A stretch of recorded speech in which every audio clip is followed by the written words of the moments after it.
Señora presidenta, señora comisaria, 3 propuestas que nos preocupan hoy a las mujeres en el mundo rural. La primera cuestión: queremos protección frente a las corporaciones transnacionales que ocupan nuestra tierra, nuestros territorios, a menudo con mucha violencia y que además para robar nuestros recursos naturales y también nuestras aguas.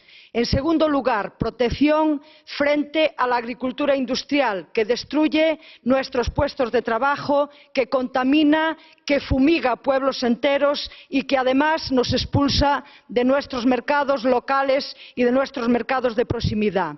Y una tercera cuestión: el reconocimiento legal de nuestros derechos como campesinas a través de leyes de titularidad compartida que nos otorguen el 50% de los ingresos de la explotación, el 50% de las ayudas, el 50% de los derechos de producción y además que nos garantice una pensión digna. Y en este sentido quiero pedirle, señora comisaria, y termino, que retiren el producto paneuropeo de pensiones individuales que va a ocasionar una brecha mayor en las pensiones de las mujeres rurales. Gracias.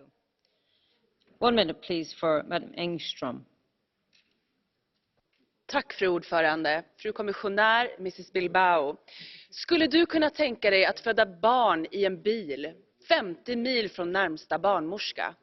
Det tvingas kvinnor i Sollefteå i norra Sverige att göra